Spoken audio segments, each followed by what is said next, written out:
오늘 에스라 3장 2절부터 6절 보겠습니다. 에스라 3장 2절부터 6절 함께 봉독하시겠습니다. 요사닥의 아들 예수아와 그의 형제 제사장들과 스알디엘의 아들 수룹바벨과 그의 형제들이 다 일어나 이스라엘 하나님의 제단을 만들고 하나님의 사람 모세의 율법에 기록한 대로 번제를 그 위에 드리려 할세 무리가 모든 나라 백성을 두려워하여 제단을 그 터에 세우고 그 위에서 아침 저녁으로 여호와께 번제를 드리며 기록된 규례대로 초막절을 지켜 번제를 매일 정수대로 날마다 드리고 그 후에는 항상 드리는 번제와 초하루와 여호와의 모든 거룩한 절기의 번제와 사람이 여호와께 기쁘게 드리는 예물을 드리되 일곱째 달 초하루부터 비로소 여호와께 번제를 드렸으나 그때 여호와의 성전 지대는 미쳐 놓지 못한지라. 아멘. 어제 우리가 나눈 말씀처럼요, 예배 회복이 일어납니다. 지금 그들이 이스라엘로 다시 돌아와서요, 결코 평강한 상태가 아닙니다. 그곳은 고향임에도 불구하고 이미 70년이 지났기 때문에 낯선 곳이에요. 그리고 본인들이 경험한 삶의 터전이 바벨론입니다. 바벨론과 많은 다른 점들을 발견하게 되는 거예요. 바벨론은 발전된 곳이죠. 그러나 예루살렘은 이미 폐허가 되어 있었기 때문에요. 우리가 인프라가 없다고 하죠. 불편하고 낯설고 또한 안전도 보장받을 수 없는 그런 상태였어요. 그 상황에 사람들이 얼마나 위축됐겠습니까? 여러분, 그러한 상황이라면요, 가장 먼저 본능적으로 뭘 하게 되냐면 나를 보호하는 것에 집중하게 됩니다.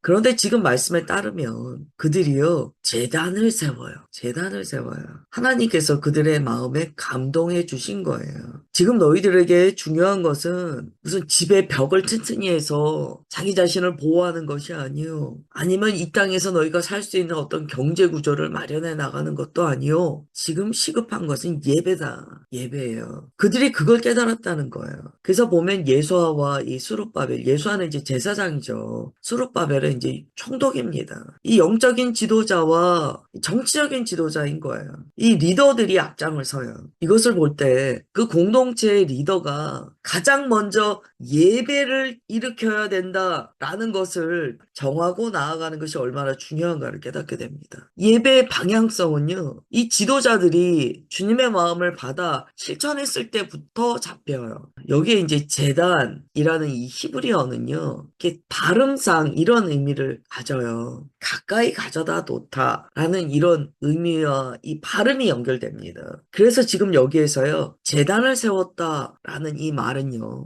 제단을 만들었다라는 말은요, 이렇게도 볼 수 있어요. 하나님께 예배드리는 제단을 자신들에게 가까이 가져다 놓았다라는 의미로도 해석이 가능합니다. 예배를 나의 삶에 가까이 했다는 거예요. 그냥 제단을 쌓았다는 것과 그 예배를 가까이 한다는 것은 조금 다르죠. 우리가 예배를 드릴 때도요, 그냥 예배를 드리는 것과 주님께 예배 드리는 것을 나의 삶 가까이 하는 것은 조금 어감이 다릅니다. 오늘 주님께서는요, 우리에게 말씀하시는 거예요. 그들이 단순히 예배가 회복되는 것이 아니고 예배 자체를 자신의 삶 가까이 놓았다는 거예요. 백성들의 장막 가운데 정막이 만들어진 것처럼 주님과 가까이 하는 제단이 세워졌다는 거예요. 그러니까 우리가 예배를 드려도요, 이 형식적인 예배는 이 예배 제단이 가까이 있지는 않습니다. 이 형식이기 때문에 좀 차이가 있어요. 그런데 2절에 따르면 그 제단을요, 이렇게 했다는 거예요.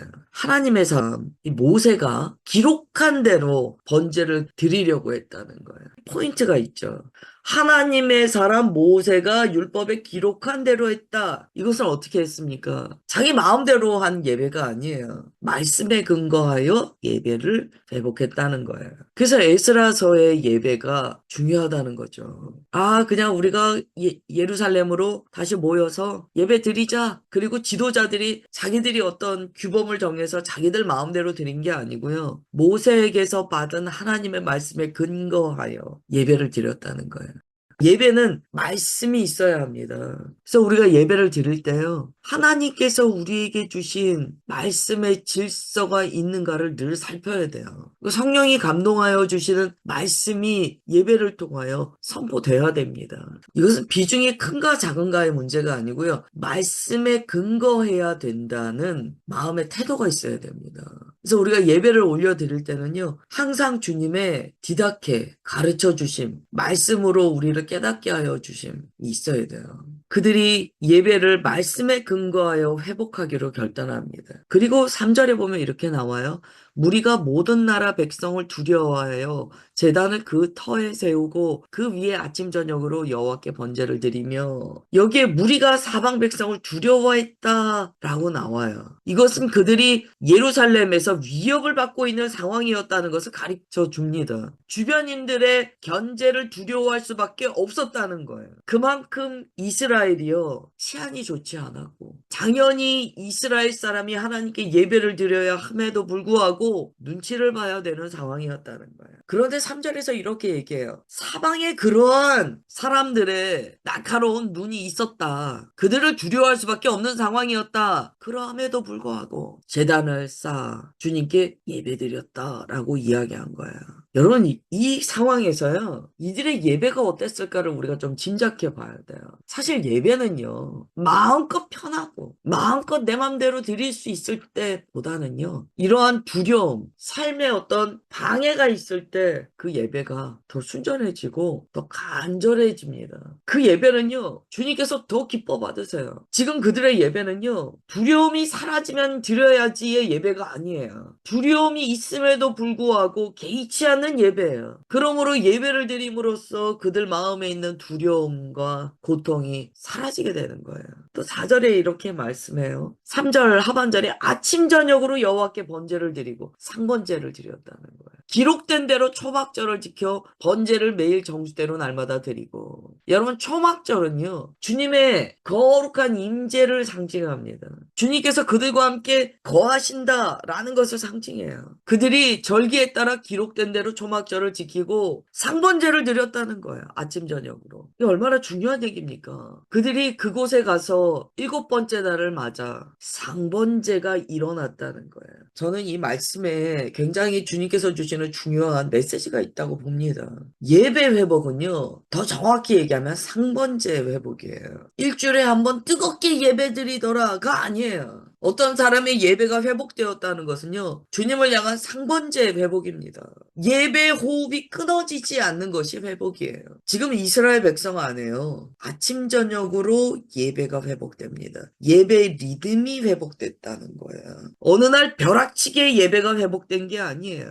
어느 날 대단히 요란스럽게 예배하고 다시 뿔뿔이 흩어져 한참 동안 드리지 않는 그런 예배가 아니에요. 매일 삶의 리듬이 회복된 예배예요. 항상 주님을 찾는 삶의 습관이 생겼다는 거예요. 이게 중요합니다. 여러분, 이 초막절은요, 광야의 장막을 기억하는 절기예요.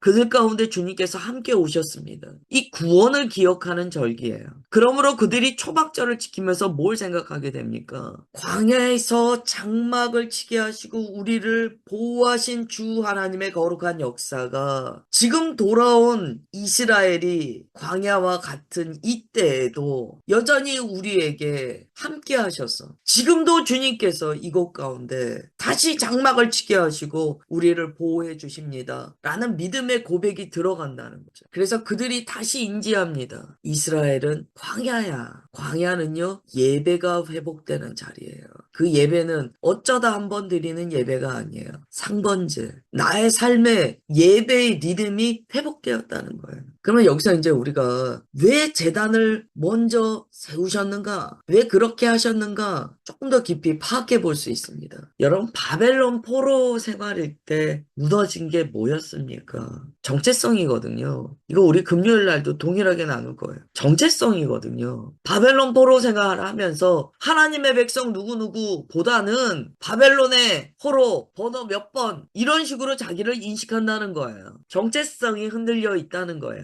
이 정체성은요, 다시 하나님을 나의 주라 고백하며 언어와 삶의 리듬이 예배를 통하여 오직 주님께만 집중될 때 회복됩니다. 그러므로 예배는요, 이런 고백을 담고 있어요. 나는 예배드리는 하나님의 소유입니다. 라는 선언이 담겨 있어요. 그래서 어떤 사람이 예배드립니다. 그럼 주변에서 뭐라고 그럽니까? 저 사람 그리스도인이야. 예배드리는 걸 보고. 삶이 예배가 된다는 건 뭡니까? 우리의 삶이요. 예수님을 예배하는 삶이에요. 뭘 하든지 이 사람의 정체성이 그리스도인이라는 것이 나타나는 삶이에요. 그럼 주변에서 뭐라고 이야기합니까? 삶이 예배가 되면 저 사람은 그리스도인이야. 예배는 정체성의 선언이에요. 그러니까 주님께서 제단을 회복시키시는 거예요. 정체성을 회복시키시는 거예요. 그 다음에 여기 기록된 대로 예배를 드린다고 나와 있었어요. 여기서 우리가 알아야 될 게 뭐냐면요. 그들이 바벨론 포로에 있을 때 자유롭지 않았어요. 그런데 그들이 진리로 예배를 드려요. 그때 일어나는 것이 뭐냐면 진리 가운데 얻는 자유입니다. 여러분, 나라 안에 자유가 있으려면요. 법이 철저히 잘 세워지고 잘 지켜져야 돼요. 그래서 우리가 여행을 가도요. 법이 잘 되어서 질서가 세워진 나라에는요. 자유롭게 여행할 수 있습니다. 그러나 법이 제대로 세워지지 않고 지켜지지 않는 나라는요. 여행을 못 가요. 지금 캄보디아 문제가 뭡니까? 무법지대와 같다는 거예요. 주님께서는 진리가 너희를 자유케 한다 라고 가르쳐 주셨어요. 말씀대로 예배를 드렸다는 것은요. 그들 가운데 진리가 법으로서 역사되어진다는 거예요. 그럴 때 그들은 비로소 평안하고 자유를 얻게 됩니다. 마귀는 계속 속여요. 진리가 너를 속박하지 않니? 진리 때문에 네가 불편하잖아. 그건 마귀가 속이는 거예요. 어떤 사람이 진리의 질서 가운데 예배자로 잘 세워지잖아요. 그 삶은 가장 자유롭습니다. 가장 자유로워요. 내 맘대로 살고 싶어. 살짝살짝 주님의 말씀 어기고 주님 안 볼 때는 내 맘대로 살고 그러면서 주님의 속박으로부터 내가 벗어난다고 생각한다면 그건 마귀의 유혹에 깊이 빠진 거예요. 그거는 정말 이 무법지대인 나라에 여행 다니면서 안전하다고 생각하는 것과 같은 거예요. 그의 삶은요. 하나님의 말씀의 질서가 없기 때문에 수많은 위험에 노출됩니다. 이걸 우리가 잘 알아야 돼요. 이걸 모르면 자기 삶을 무법지대를 만들면서도 자유하다고 생각해요. 보호막이 사라진다는 거예요. 말씀의 질서 위에 예배의 제단이 온전히 세워질 때 그 사람의 삶은 안전합니다. 평안해요. 이 두려움 속에서 예배를 드렸다라는 구절이 나와 있었어요. 어떤 메시지가 담겨 있습니까? 예배를 방해하는 요소들은요. 예배의 불을 더 강하게 붙인다는 거예요. 나의 예배를 방해하는 어떤 요소가 있다. 그래서 예배를 안 드려가 아니에요. 그럴 때 예배의 불을 더 세게 붙여야 돼요.